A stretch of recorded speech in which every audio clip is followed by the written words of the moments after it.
India का medical system जल्द ही collapse होने वाला है। 9 मार्च 2016 को इंडिया की पार्लियामेंट्री कमेटी ने ये ओपनली एक्सेप्ट किया। जी न्यूज में पब्लिश्ड एक रीसेंट स्टडी के हिसाब से इंडिया में बस गेस करो कितने परसेंटेज सर्जरीज फेक की जाती होगी। Well, a freaking 44% surgeries fake की जा रही है। मतलब almost half of the surgeries completely unwanted होती है, सिर्फ पैसे कमाने के मकसद से की जा रही है। इसी रिपोर्ट ने इन सर्जरीज को बाइफर्केट करके भी बताया था कि कौन सी सर्जरियां हैं। इंडिया में होने वाले 55% heart surgeries, 48% uterus surgeries, 47% cancer surgeries, 48% knee replacement surgeries, 45% C section surgeries completely unnecessarily हो रहे हैं, सिर्फ पैसे ऐंठने के मकसद से।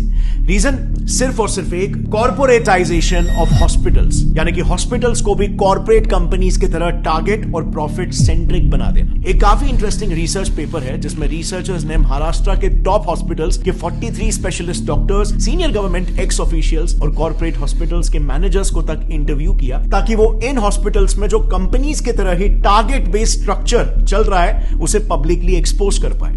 And the results were shocking. So, सबसे पहले तो सैलरीज की बात करते हैं।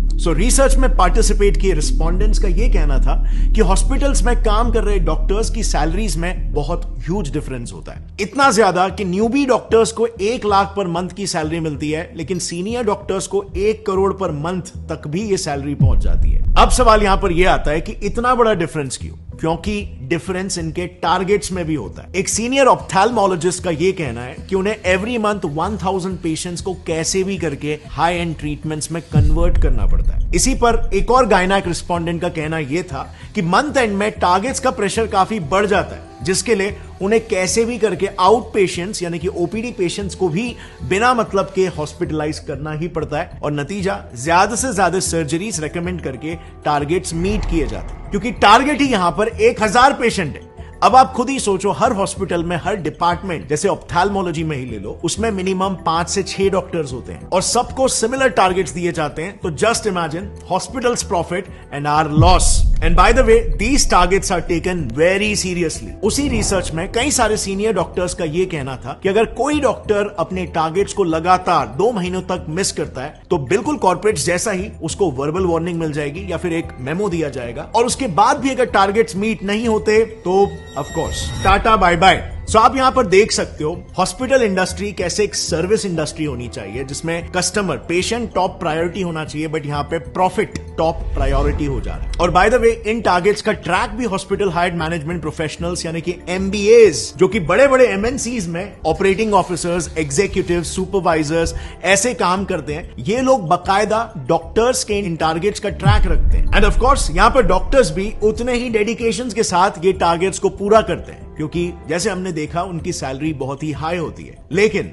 उनका ये high paying job mostly contractual basis पर होता है, एंड सो उस कॉन्ट्रैक्ट को रिन्यू कराने के लिए और उनका न्यू पे स्केल डिसाइड करने के लिए उनके पिछले साल के टारगेट्स को देखा जाता है, जो अनफॉर्चुनेटली इन डॉक्टर्स को फोर्स कर देता है इलीगल स्कैम्स तक करने के लिए। नाउ, मेडिकल फील्ड के इलीगल प्रैक्टिसेस को थरली समझने के लिए हमने ये सारा इंफॉर्मेशन 2 काफी प्रोमिनेंट डॉक्टर से लिया है। पहला है Padma Bhushan and Padma Vibhushan awardee doctor BM Hegde, जो उन्होंने एक आर्टिकल लिखा था, उस आर्टिकल का रेफरेंस है। और दूसरा रेफरेंस हमने लिया है एक बुक से called dissenting diagnosis by doctor Arun Gadre and doctor Abhay Shukla. लेकिन काफी ढूंढने के बावजूद भी हमें यह बुक ऐसे पब्लिकली अवेलेबल नहीं मिली, लेकिन हमें बिजनेस इनसाइडर का एक आर्टिकल मिल गया जिसमें उस बुक के कुछ मेन एक्सर्प्ट्स अवेलेबल है। Starting with the first scam, जो इतना घिनौना है कि इंसानियत भी काइंड ऑफ शर्मा जाए। Keeping dead patients alive. Times of India ने ऐसे कई सारे केसेस पर एक रिपोर्ट पब्लिश की है जिसमें डॉक्टर्स डेड पेशेंट्स को भी जिंदा बताकर उनके ट्रीटमेंट्स चालू रखते हैं, ताकि ज्यादा से ज्यादा पैसे बनाए जा सके, और फिर अंत में जाकर सच्चाई पब्लिक करते हैं। टीओआई में ही पब्लिश्ड एक केस में एक हॉस्पिटल ने पेरेंट्स को बिना बताए उनके 14 साल के ब्रेन डेड बच्चे को 1 महीने तक वेंटिलेटर पर रखा।